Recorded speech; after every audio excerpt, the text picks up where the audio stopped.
Welcome to the world of 4D Madness, a series of fourth-dimensional movie reviews. I am Dr. Schwarzenberg, and our job is to review every 4D film that has become part of our history. And 4D is just a fourth-dimensional type that people would experience, whether it's a movie or a ride. And now that 4D is becoming a thing of the past, we think it's the best time to go ahead and review every one of them that has been put down in history. And now, I'm gonna let Triple B review one of those 4D films that we all know. What's up, everyone? This is Byron here, and welcome to another episode of 4D Movie Madness. And today, I'm gonna be doing a movie review on one of the most controversial 4D attractions ever made. It's at the Animal Kingdom. It's currently a staple there, and that is none other than It's Tough to Be a Bug. Now, it's basically where you enter the attraction, and as you go in, see those A Bug's Life parodies. Like I'm talking about the posters of like the parodies in honor of the film. But I'm talking about like other films. You get your glasses, which they are the bug guys, and as you wait until you get into the theater, you basically have to deal with the songs that are made like that are sung by bugs. But I'm talking about parodies of like certain songs that are like, you know, classics like Beauty and the Beast and Annie. They basically play the kazoos to make them sound like that the bugs are singing. Okay, I'll be honest, I had never seen or experienced the attraction in person, but I have seen the POVs of them. Like, I've seen some of them when I was a kid, and I even saw like more of those last year and mostly this year.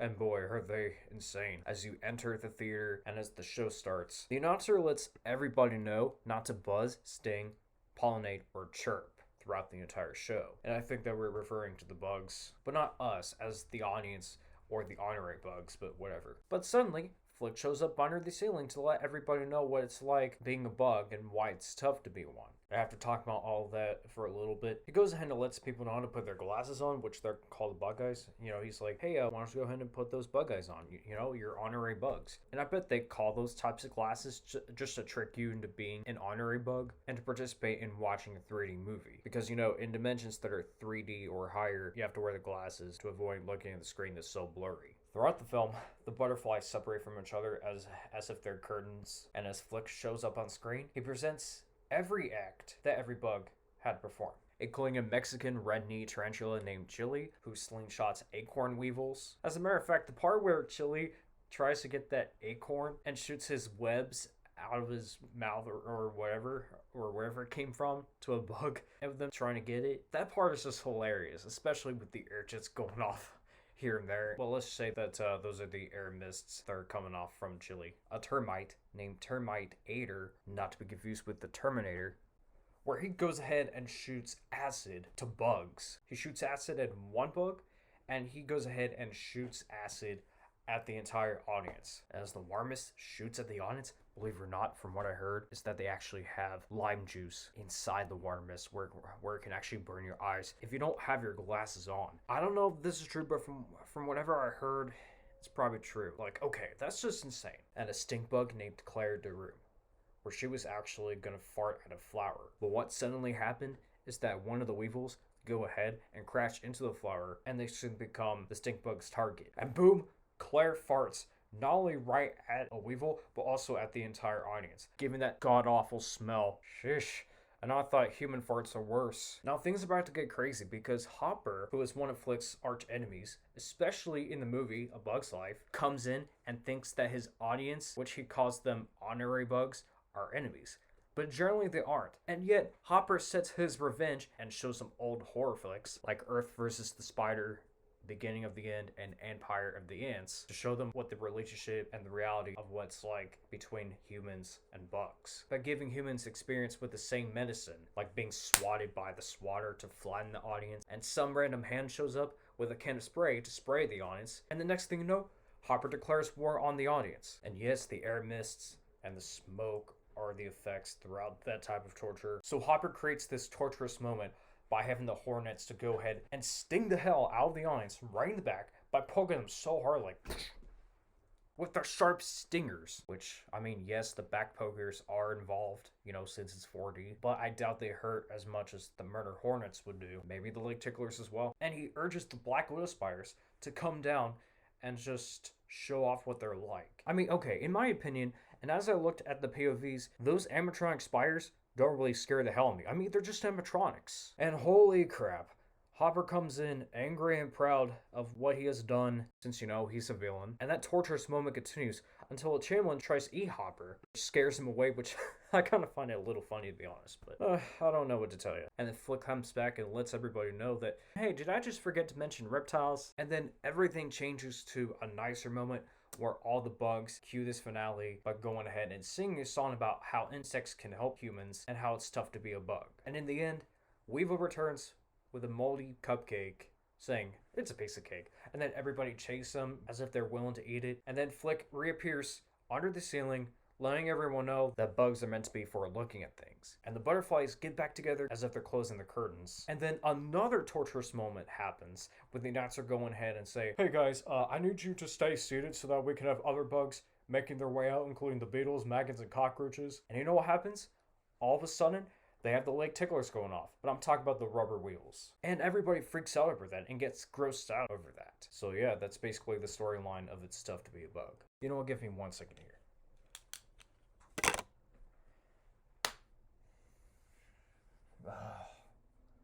Okay.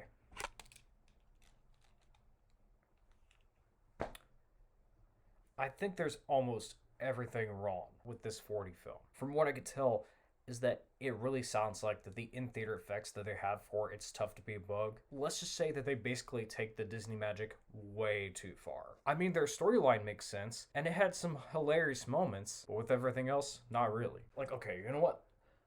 Let me explain this. The 4D attraction itself is actually based on A Bug's Life, which, believe it or not, for those of you that don't know, It's Tough to Be a Bug was actually released before A Bug's Life was released to theaters. Well, it actually opened along with Animal Kingdom in 1998, and it's considered one of Animal Kingdom's opening day attractions that has been around, and it's been around torturing audiences for like almost 25 years. Now, what was controversial about It's Tough to Be a Bug is a variety of the in-theater effects that a lot of people complained about, including the bugs that would jump right at them or under their heads. Trust me, I've seen complaints online claiming that those types of unexpected effects scared the shit out of them.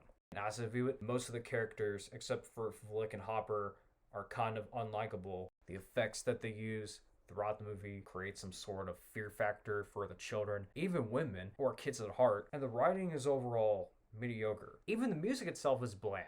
And did I forget to mention that some of the acts are just way too hasty? Well, yeah, because it's like a waste of 9 minutes dealing with this type of torture. Now, since the attraction itself is based on A Bug's Life, which is a Pixar movie that I used to watch all the time when I was a kid, don't get me wrong, I still like the film, even though that I haven't watched it in years, and it's just one of those movies that's no longer relevant as it once was, even if it's kind of a classic, I guess. I absolutely have no idea what Michael Eisner was even thinking when he first made this. As I take a look at it, especially today, it's like, okay, what the hell is this? And why does it even exist? Why does it still exist? I mean, I know it's open at the Animal Kingdom, and it's within the Tree of Life, which is an icon at that park, or a zoo, whatever you want to call it. Well, it's basically a mixture of a theme park and a zoo.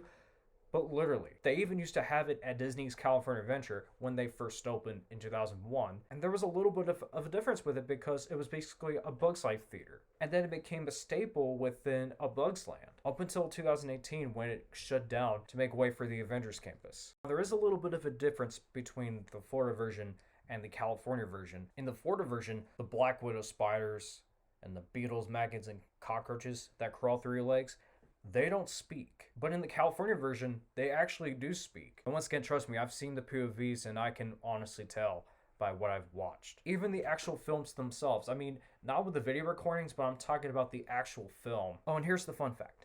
Andrew Stanton, the director of Finding Nemo and Finding Dory, he actually voiced Hopper in this attraction, replacing Kevin Spacey, who voiced the character in the movie. I mean, that's one of the only things that is cool. Oh, and you know what's actually worse about what I heard regarding Stuff to Be Bug? In a blog that I read regarding the attraction, he stated that in some of the shows, they have some of the cast members going ahead and, quote, punching the kids in the back of their heads when it goes dark and when the hornets poke you right in the back. Again, I don't know if that's true, but if you thought it is, let me know in the comments below. But unless if I'm wrong, then wow. Well, I do know that some of my family members had actually experienced It's Tough to Be a Bug when they went to Disney World. Let me tell you this. My Nana actually experienced that attraction with my cousin when she was very little. This was in the year I was born. And they thought it was weird, but funny at the same time. But still, they were literally scared shitless and grossed out by the weird stuff that they have in the film. And also, when we went to Disney World last year, my mom and her boyfriend actually saw this. And they thought it was alright, but very weird at the same time. We almost tried to convince each other to see it. But thankfully, me and my brother did not want to see it. But those family members of mine, except for my bro, they saw it anyway. And that's fine because, you know, you could do whatever you want. You try to do everything together. And that's what my mom was trying to do. My mom wanted to do everything. As we were leaving, I asked my mom how it was. And she was like, you probably wouldn't like it. And she would tell me about how some of the effects grossed her out. And, well, I feel so sorry for her. But at the end of the day, it used to be fine in the 90s, the 2000s, maybe at the early 2010s. And basically, as a kid, like I was, it kind of looked fine. Because, you know, when I first discovered this, it was around the time when I first discovered 4D. And I thought it was okay. Well, a little torturous. But as I became an adult, as I look back at it, it's like, okay, wow. I still don't know why this exists. And I have a feeling that they should really get rid of it as a whole. Like, it doesn't deserve to exist for eternity. I sincerely apologize to the people that are fans of this attraction and A Bug's Life, but regarding my opinion, I'm gonna have to give It's Tough to Be a Bug a 1.5 out of 5. Not a 0 out of 5 because, you know, it's A Bug's Life. And like I said, there were some funny moments in it, and it's a little bit of a very short movie for the people that are interested in studying bugs. But at the same time though, after everything I've heard about this movie, and as I looked into it, it is indeed considered one of Disney's most cruelest attractions that has ever been made in the history of theme parks. And no, I don't hate it because it's scary. I only hate it because it's a shit show, because it's torturous to little children and even to people that are horrified of bugs. And it's one of those attractions that has aged so goddamn poorly and very horrendously. Like, what's the point of it nowadays? Now, for those of you who haven't seen it, I do not recommend checking it out at Animal Kingdom, but if you want to, then good for you, that's fine. And I don't recommend watching it on YouTube, but if you want to give it a chance, then, well, yeah, that's fine. But if you see it in person, well, good luck with that. Even if it's a staple to the Animal Kingdom, I just hope that they get rid of it for good and put in something else in the Tree of Life, because, you know, it's not like that it's cursed. Okay, I'm not gonna do like ranting anytime soon right now, but this is one of the old ones that I'm gonna be doing for the 4D Movie Madness. I mean, not literally one of the old ones, but yeah. So yeah, that is my review on It's Tough to Be a Bug. Thank God that I've never seen it in person, but I'm glad that I got to check it out on YouTube as I watched it for free. But I really hope you guys enjoyed this movie review. Thank you guys so much for watching. Be sure to hit the like button and subscribe. Comment down below and share if you like. And this is me, Byron, signing off. Peace. I gotta buzz out. Thanks for watching. Don't forget to subscribe. Sincerely, Dr. Schwarzenberg.